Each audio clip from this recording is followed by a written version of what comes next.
Thank you very much. A pleasant good evening, good afternoon, good morning, wherever you are in the world. It's a privilege and an honor to have my dear brother, Dr. Andre Thomas. It's kind of weird greeting Dr. Thomas to Dr. Thomas.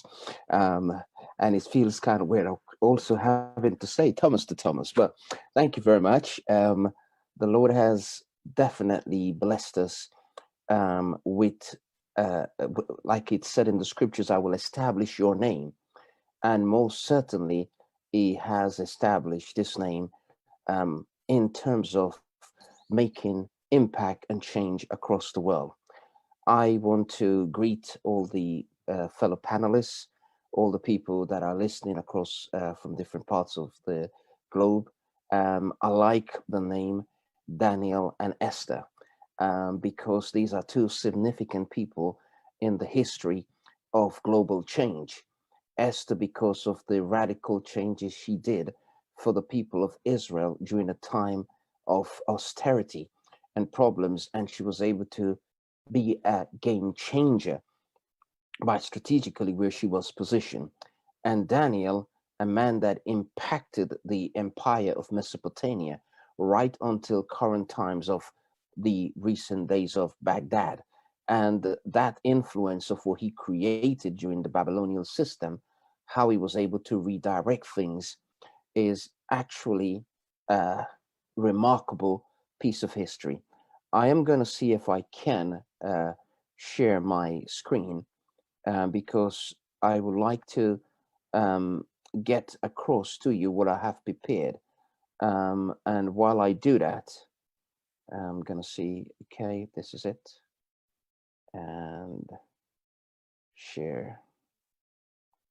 Okay, and please let me know, Dr. Sherry, can this be viewed? Possible I Yes, have yes, not. yes, Okay, yes. so let's enlarge this and let's do this here. Um, oh, sorry. Okay, right, and so we need to go back to the very beginning. Um, yeah, that's it. Now, while I was contemplating on what to share with you, I know that we have heard quite a bit of preaching and teaching over the years. And I believe that we are in a time where things are shifting and the paradigm is also shifting in many aspects. And so the question that comes between the shifting and all this movement and commotion is really and truly, are we a participant or are we a bystander? And the difference between the two is that one has to take action and the other one will just stand and be part of the crowd. And I certainly believe that that is not what is taught through scriptures. I believe some of us are the only Jesus some will ever see. Some of us are the only hope of life some will ever have. And so is when we decide to become a Daniel who could have sat back and look and say, well, it is happening. It does not matter. He decided to address it spiritually, but also address it practically.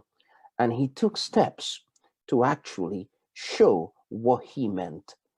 It brings to mind the founder of the Franciscan movement who said something that I find very relevant. And St. Francis of Assisi said, I will preach the gospel, and then, if necessary, I will speak. If necessary, then I will use words. And what was he saying is that we can sit in a place where we have our Bibles, or we can sit in a place where we do something with that Bible. We go into somewhere where we fill those gaps. If there is a need, how is it filled? If there is a need, how is it satisfied? If there is a need, how is it reached? Is it we wait on someone to do it, or is it that we decide, actually, I am going to do something about it? Or is it that it becomes something where we said, let me see who will start?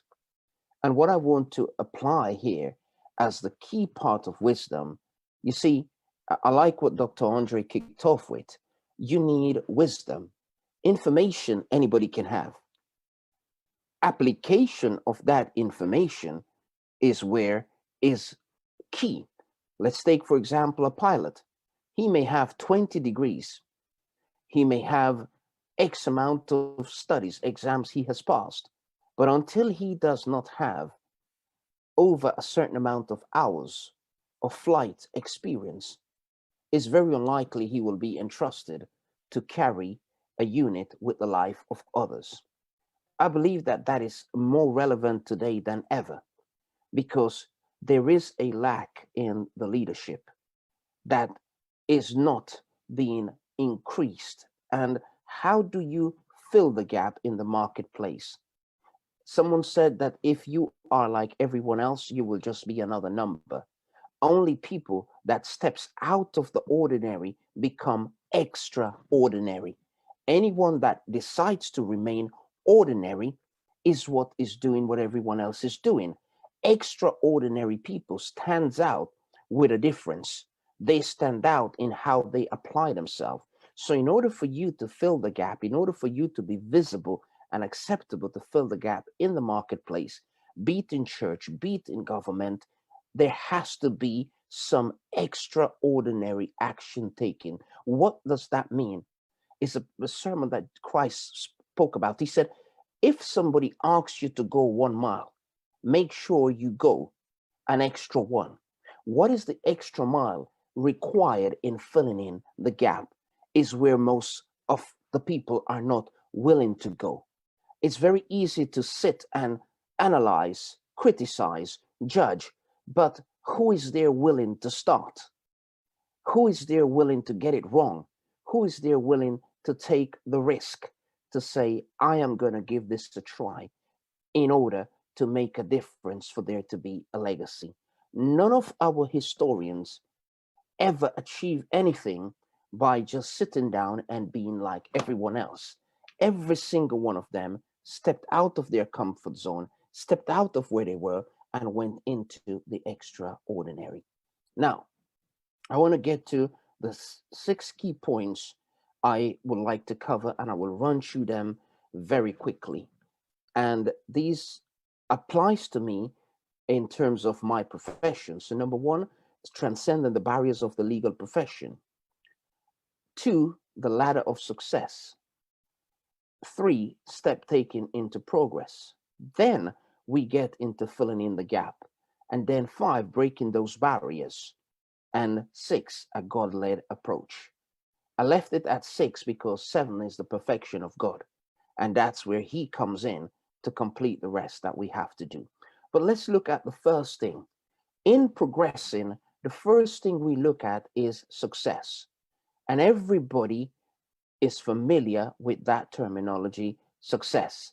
Everybody can tell you, oh, yes, I know what success stands for.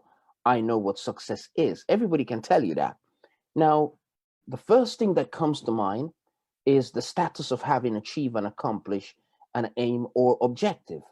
And that is great. But here's the thing. Whose objective are you achieving? Your own agenda or the agenda of your design? And the term fish out of water comes to mind because you see, you can be doing all the right things the right way at the wrong time and in the wrong place. And the relevance of that wisdom is hardly ever taught. I am doing the right thing. I'm doing it the right way, but you are a fish out of water. So even though you have activity, you do not have productivity. And in doing so, you will be going into a cycle of repetition, which won't show the success that is deserved. The second thing we look at when thinking about success is achievement of a desired vision or plan goal. And there is nothing wrong in having that.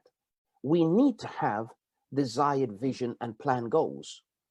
But I don't know how many of you have been there where you looked at something so wonderful you wanted. And then when you get there and you taste it and you wonder, was this really it? You know, is that what I was killing myself up for? So that needs to be considered in context of your divine purpose.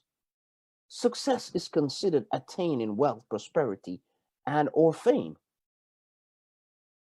Success is also considered just the opposite of failure. But I want to leave you with one of my first nuggets of wisdom, and it's this. Everyone is taught how to overcome failure, but very few are taught how to overcome success. What do I mean by this? Everyone is taught what success is. Everyone is taught, yes. And there is this mixed conception that if you have a big house, a flash car, a certain amount of money in the bank account, and everyone knows your name, you have attained success. However, Christ put it in these words: what's the purpose of gaining the whole world and losing your soul? He then proceeds to call him fool. Today your soul will be required of you. And where are you going to spend your eternity? In other words, how things are concluded are as important as how they are started. I remember reading the story of Gideon, and everybody speaks about Gideon, and he's a great man and is a man of valor. And I decide, because I'm the kind of person that will go at not just the text, but the context and the out part of the text and the after text and the history related to it. Some people cannot be bothered. I have to. And when I got to the end of Gideon's story, what was his legacy? His success was marred, tarnished by the fact that his youngest son slaughtered all of his other children and wiped out his existence for the future. In other words, within the house, the legacy was destroyed. And I was advising a client once who said to me this. He asked me to look at the probate of his will. And I said, look, sir, I don't like doing probates and will. He said, no, I trust you. I want you to do that. And I looked at it, and he selected not his firstborn, but his second son. And I found it strange. I said, why have you selected your second son?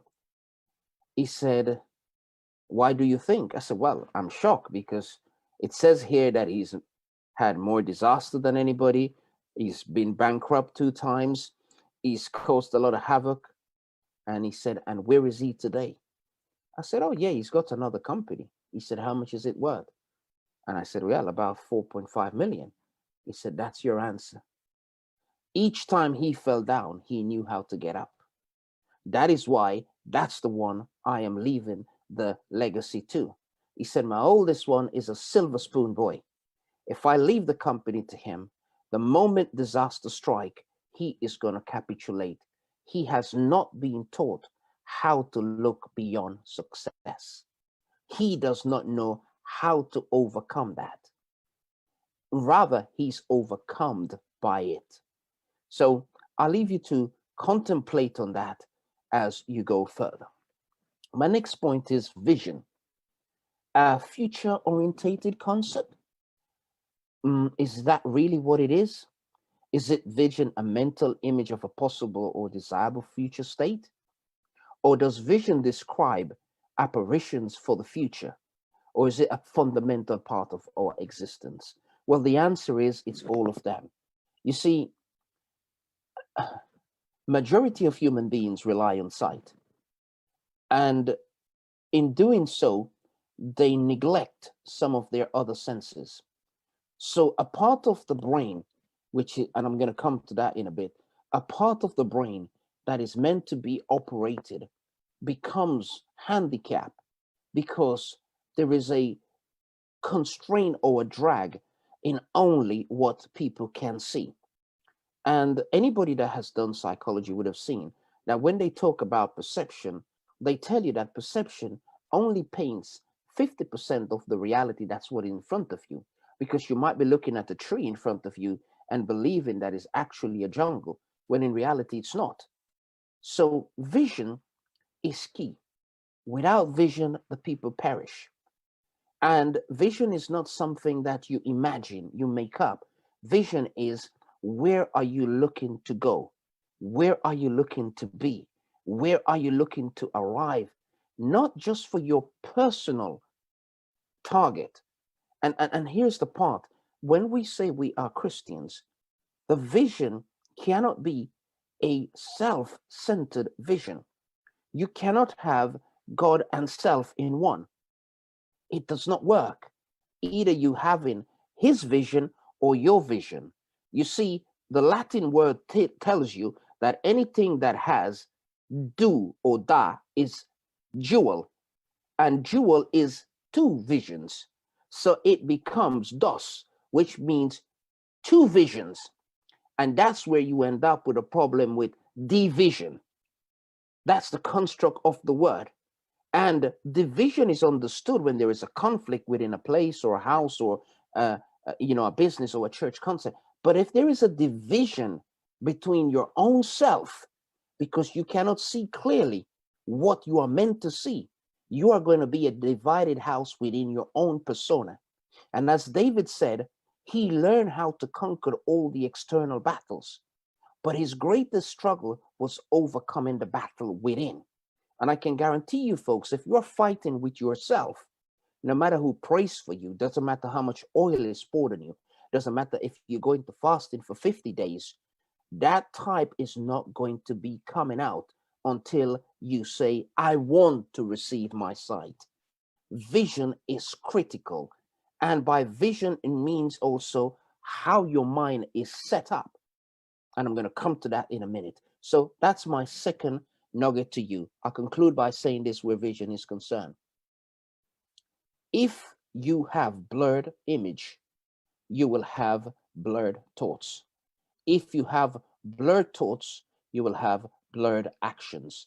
You cannot make a change in a marketplace or in any government if what you can see is not right, if what you are able to perceive is not correct. Next point that I'm going to run through it very quickly. Action reflect your values and belief. My first point here, I want to talk about a famous word we all hear about, motivation. I like the construct of languages because they give you what is meant. You see, the word motivation is a combined word in one abstract. It stands for motive for actions. And when somebody does not feel motivated because of the type of visions they have, their motive for action is going to be equally affected. And it doesn't matter if you drag them, the motive for their action is wrong. So therefore, the outcome is going to be wrong. So let's ask the question then, how is motivation formed? Motivation is formed from habits. How do you develop a habit? Something you constantly keep on doing. If you have become an individual that feels okay in sitting down and doing nothing, that is what your habit is going to be. If you have a habit of being highly critical of people, the motive for your action is going to be criticism. And while you're focusing on criticizing someone else, you are developing a habit, which means division. Your sight is shifted somewhere else rather than looking into a mirror and call self-analysis. So you develop a habit that does not assess yourself. Can they change? Yes, patterns can be altered. There is something called the 21-day rule. According to wiser men than me that were here, my predecessors, they say that it takes 21 days to establish a habit. So anybody with a bad habit, please bear in mind, it took them at least 21 days for that bad habit to form. It didn't happen overnight, okay? And whatever they say to you, it took at least 21 days. But here's the thing, it equally takes another 21 days to break that bad habit. So you're working on a 42-day cycle on any habit you pick up. The 21 days to make it and the 21 days to break it. minimum. And if you haven't spent 21 days trying to break it, and here's the thing with people, after day 3 or day 4, I'm finished. Dr. Andre, I'm not doing that anymore. I'm done. I've done enough, and it's okay. I want it now. One of the curses of generation X and Y, as they're called today, is that everybody have the concept of the pin machine. You know, PT, PT, tita, and it open up. Instant reward, instant gratification. And that's where the problem is. Patterns that are established in that way have to be altered. Then we get to belief. So you go from your vision to what is your habit to then what becomes your belief. And the reason why I'm doing this, because if you are not changed, you are not going to be an agent of change. So the beginning of being applicant starts with how you are designed. You see, you can borrow the words of Confucius. You can borrow the words of Socrates. You can borrow the words of Aristotle. But when you have to apply it, it has to be you being transmitted. And that is what people buy. A lot of preachers are getting up on stages and they're talking, they're borrowing Dr. Andre's words. And this is why it is not relevant, because their belief is not a conviction into that. When they're trying to project something across, people smells it. It comes out. Your belief has not been conditioned to that vision. You have just borrowed somebody else's word. You have just borrowed someone else's conviction, and therefore it is not yours. And it doesn't matter if it's your mom, your dad, your brother, your sister, your son, your daughter. You cannot do that. So belief is something that we hold to be truth. Value, on the other hand, is a standard or principle considered to be important. What is your belief and what is your value? You see, the result of this is that we generate a conviction from this. I asked once somebody this question: what are the basis for your belief? What is it based on? Is it based on Oprah Winfrey? Is it based on CNN? Is it based on Google? Where is the actual substance that actually, yeah, I'm not trying to preach. I'm trying to get to something here. You see, Christ said, I am the truth and the way and the life. In order to get to way and life, he had to get to truth. And truth is only a place of conviction. It's not a prototype. It's a person. It's what you are and it's what you do.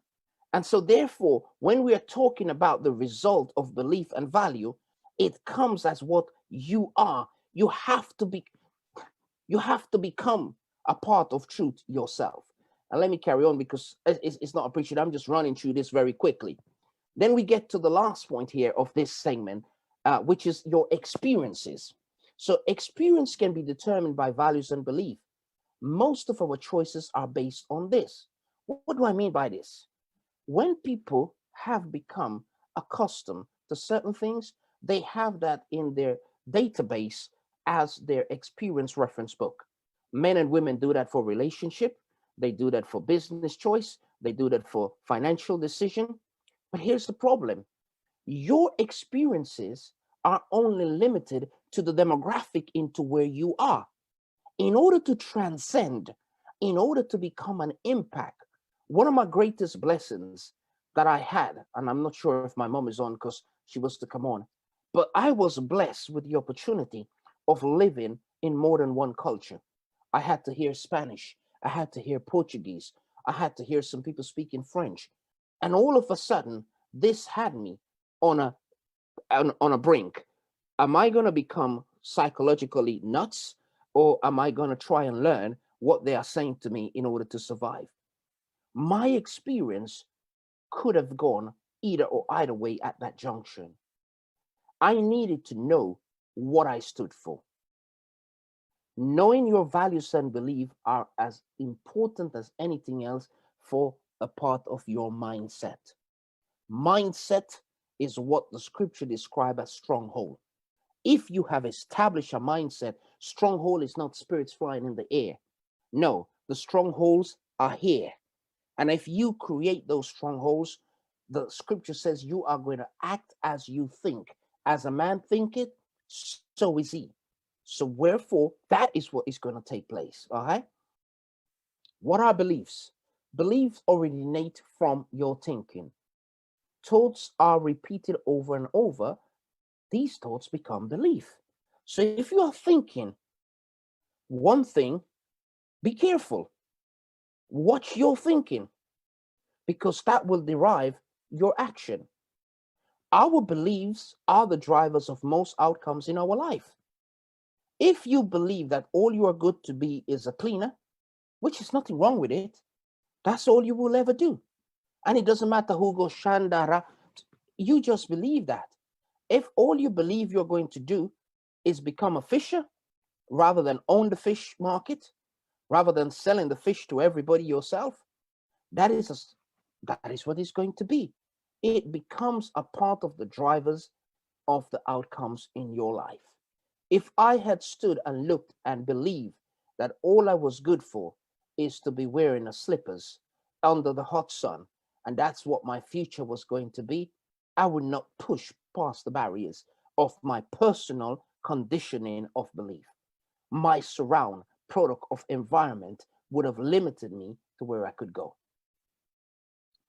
The power of the brain. I will not dwell on this for the sake of time, but I will give you this. What you believe to be true, the mind will search to prove you right. If in your mind there is something called the Kundalini nerve inside of the back of the brain, which is where a lot of the concentration of what the psalmists call meditate, ponder on, chew on, you can do the Latin word is to masticate on it. In other words, like you take something and you adapt. When you do that, is what resonates here. And when that resonates there, you're going to look to see, well, I believe I can make the cake. I know I can.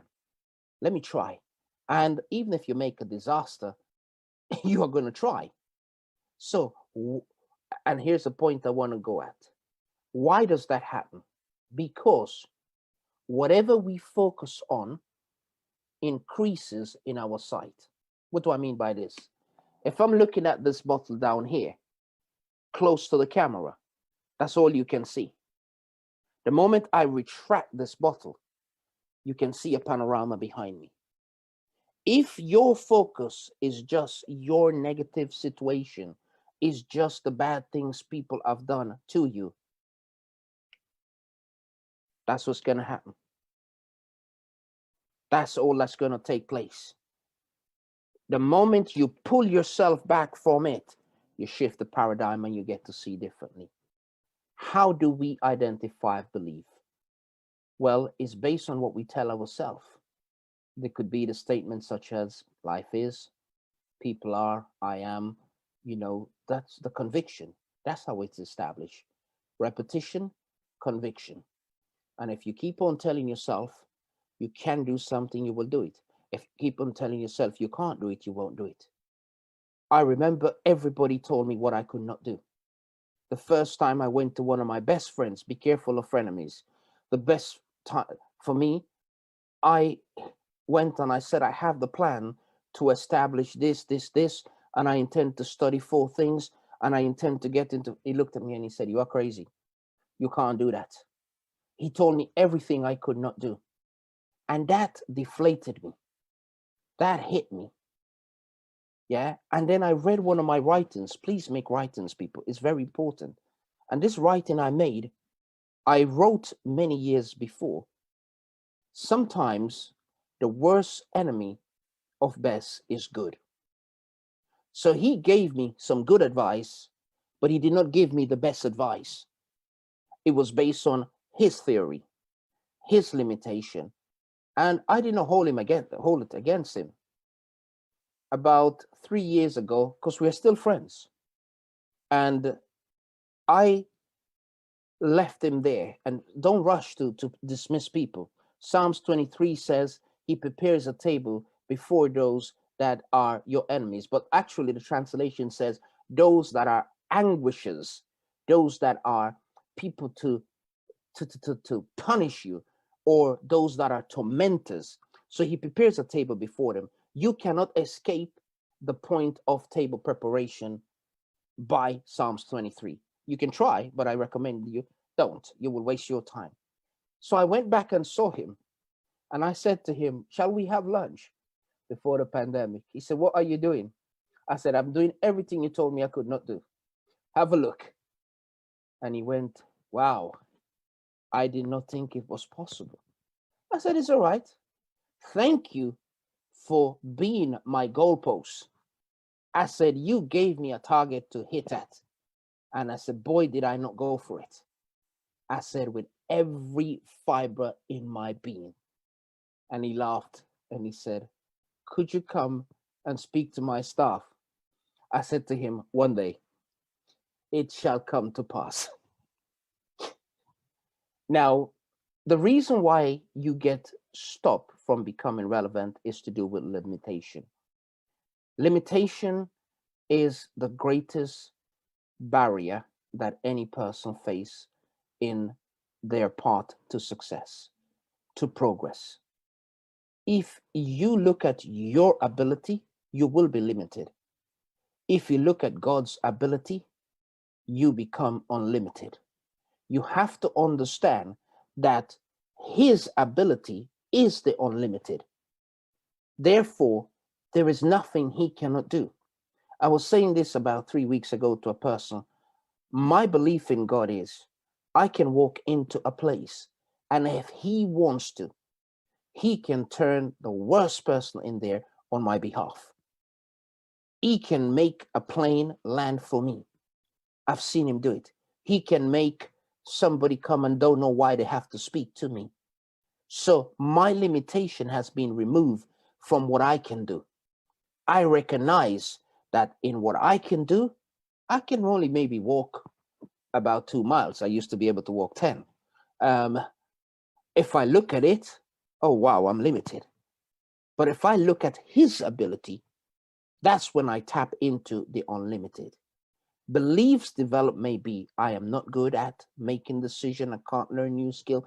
I will never be able to. Those are things that will take you into a place I should have, I could have, I will always, and it create a negative construct, which will, Muhammad Ali said when he went to fight Cassius Clay, the reason why he used the terminology, yeah, he sting like a bee and he flies like a butterfly, is because he knew if he got close to George Foreman, the punch of that man would have knocked him out. So he knew he needed to defeat him here mentally. And he said 80% of his fights he won it here first. If you see yourself defeated, there's nothing no one can do for you. No prayer, no fasting. This is an important point here. Value versus valuable. So values are the values you hold. But what about the valuable things that you should have? Which now raises the question, what is valuable? So one of the questions I was asked, how did you change your story? And I'm going to come to that when I'm finishing. You see, I understood this, the power of value creation. What does that mean? Giving value to what seems to be of no value is a skill. And I want you to leave with this today. Think about the worst area in the city you live. Think about it. Picture it right now. Whether it's in Barbados, whether it's in America, whether it's in the Caribbean, UK, wherever. And you take there whatever the world considers of value. So let me say a famous celebrity, a superstar, which the only star is God, but never mind. You take there a superstar, and then you pave that road with some gold, and you put some nice vehicles there. I guarantee you the next day, that house is worth 3 times its value. Somebody looked at that, and today we accept it as gentrification. Value acquisition and value addition is something in the kingdom you are called to do. But you need to know what is your value and what are the valuables you are bringing and how do you make something valuable? Because when you are valuable, you become invaluable. and therefore you become irreplaceable. So there is no way wherever you move, somebody won't be looking for you, because wherever you go and you touch, like Joseph, you add value. Wherever you go around, it add value. Like Abraham, whatever he touched, he was in the more barren place. It added value. It multiplied. That is what it means by that multiplication. And that is what I would like to say to you. Have you discovered your niche of adding value? I don't look at problems, I look at solutions. Somebody said to me a week ago that I turned around and they called me and they said, "Can you come on this panel? I want you to do this." And I said, "I can't." And the guy looked flabbergasted and he said to me, "That's not possible." I said, "What's not possible?" He said, "You are known as Dr. Solution." I said, "Excuse me?" He said, "Yes. We don't expect to hear from you. There is not a way." I said, "No, I didn't say there is a way." I said, "Right now, I cannot look at that." He said, "Oh, so can we come back another time?" I said, "Not right now." He said, "Take as long as you need, so long as we can get the solution." You see, there is a value to be added. And that is what makes you in business, in ministry, in government relevant. If you leave a legacy of adding value, your name will be echoed for generations. But what value have we added? And let me bring it back now to the church. What value has been added in the community where you are? What value has been added in the workplace where you are? What value has been added in the profession that you do? What has been done? I'll leave you with a thought. Now, let's look at beliefs and a growth mindset. We all think, we all make choices, we all have the capacity to grow, and that is true. How do we do this? I'll run through it very quickly. Yeah, you have inspiration. Your inspiration becomes innovation. Your innovation becomes your determination. When you have determination, you will develop a passion. And that passion is what will enhance your vision. Then you have excellency. Then you have the best, not just good. Then you become something above that. Yeah? When you start believing that you can, it becomes a reality. And then change can happen. So, a few action points, please. Establish goals, create association, and assign responsibility. And this means also with the people that you work with.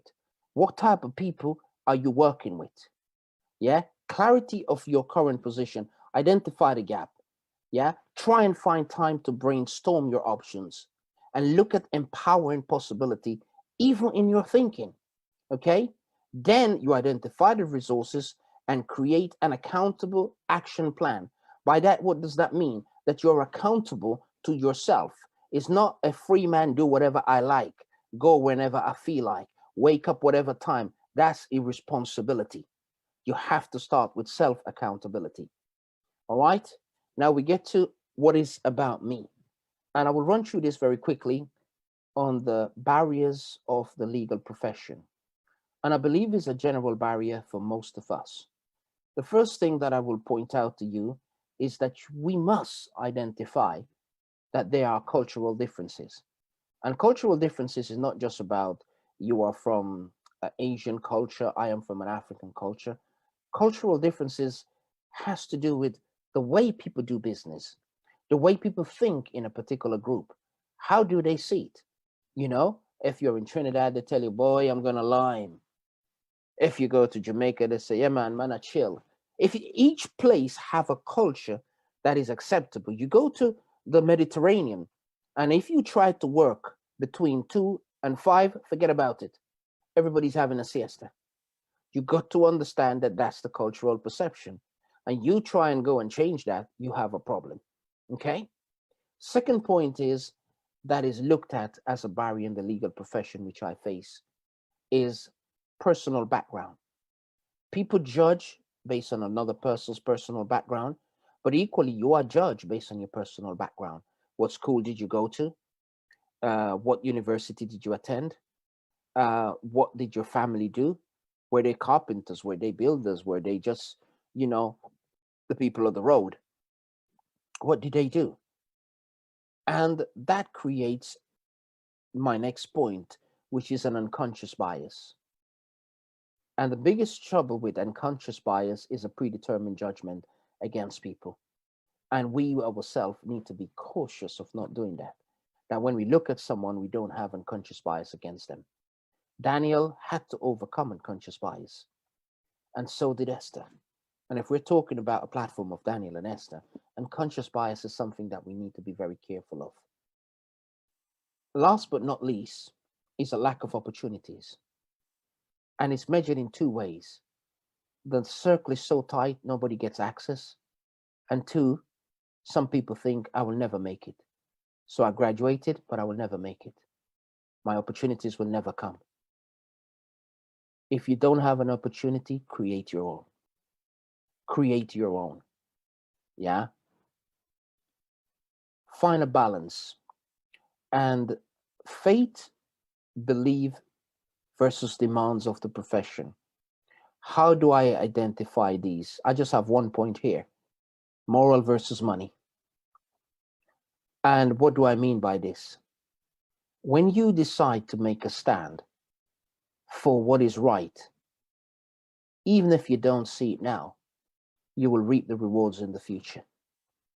You've got to find a balance where you are not compromising your values just for the sake of money. It doesn't matter what the profession demands. You're not going to sell out anything. And what has happened today with the leadership is that there is a lot of selling out. The people who were meant to make a difference, their morals were compromised by money. Their values were ignored based on money or gratification or reward or however you want to call it. For you to find a balance, yes, you have to have an income, but you also have to have a standard. What is that going to be? My journey, and I'm finishing now, my story. You see, I've had many people judge my glory without knowing my story. And many people who think they know me, I have had to look at them and say, you have no clue. I don't normally tell 90% of people about my achievements. Dr. Thomas will tell you, I hardly talk about them. If we go into a meeting, I don't really mention it. People just ask, how did you achieve that title? And we would be here for hours if I was to explain it. But all I can say, but God.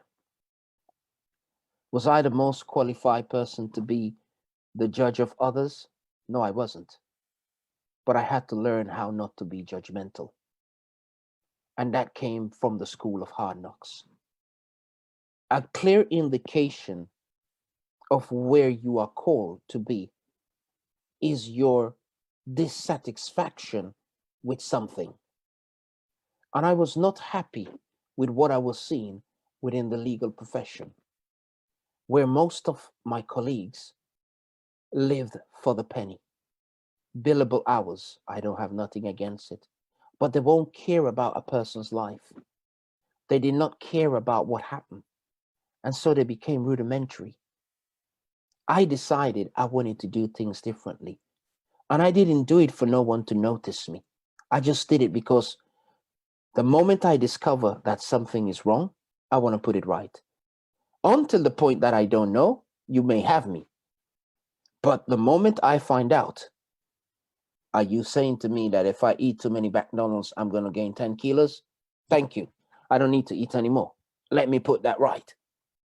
Are you saying to me that if I drink too much fizzy drink, I'm going to have a bloated stomach? I don't need to find anymore. These are examples I'm giving to say that in climbing the ladder of success, I had to adjust and adapt. And I asked God one thing: to help me never to see myself as if I deserved it. It was my right, because it wasn't. It was by his choice, his favor, I ended up in places of the corridors of power that I shouldn't have been. Today, tasked with the responsibility to look at others, saying to me, you are the judge for 42 million people, 2,000 islands. I started to scratch my hair and I gained a few grays after that, because just the thought alone was, I said, why me? And the council of the king said to me, because you're the only person that really cares about the people and don't care about politics. You can't be bought, you can't be compromised.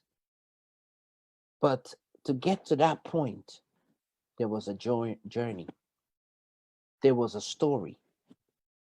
And that is where you can't shortcut life. You are going to have your own story to tell. How did it happen? What happened?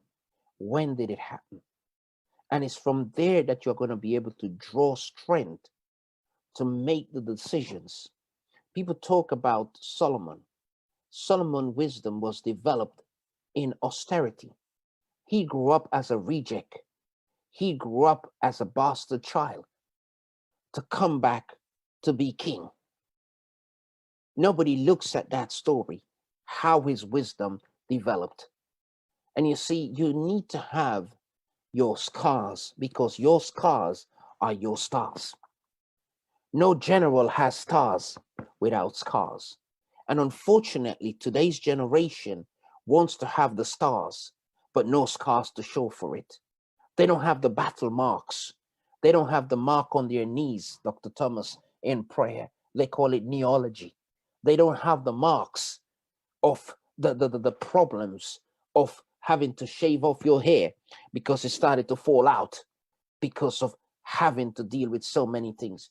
Those are scars, but it's what makes your testimony. And I will not say much about me other than I am grateful that at this age and stage, I've been given that opportunity to go forward. Taking some steps to achieve progress. I'll be very quick with this.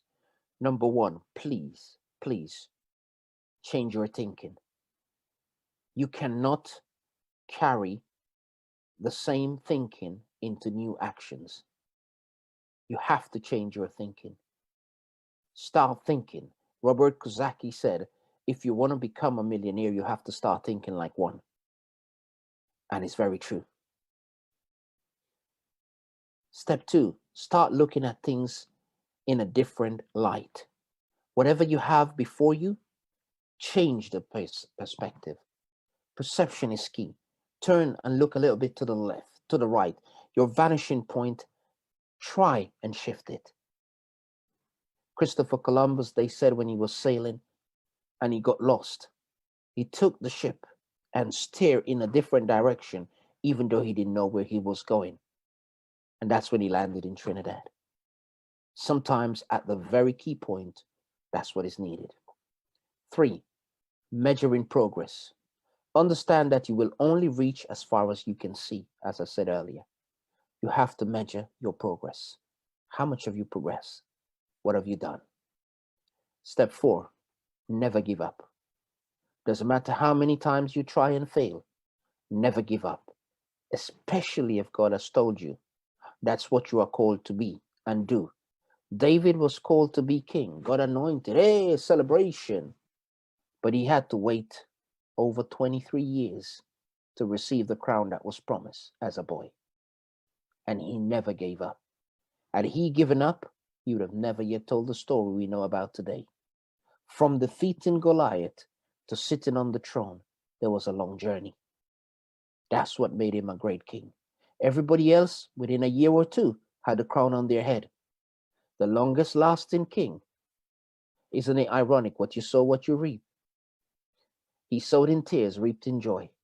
He had to wait 23 years, but he also reigned more than them. And it's an analogy to look into. Step 5, do not be afraid to try again, even when you are down. Filling in the gap means becoming a voice, a symbol of leadership. The gap for legal solutions for nations and that are looking for autonomy and true sovereignty is just one part of the whole thing. But you are the key to it. We are the key to it. What we do matters. How we do it matters. Break the barriers, whether it be skin colors, whether it be difference, whether it's been social background, break it and have a God-led approach. Maintain the standard and stay ahead. What is a God-led approach? An approach that understands is God's direction, is His doing, as Christ said, is His will I came to do. Remember, you can. God bless you.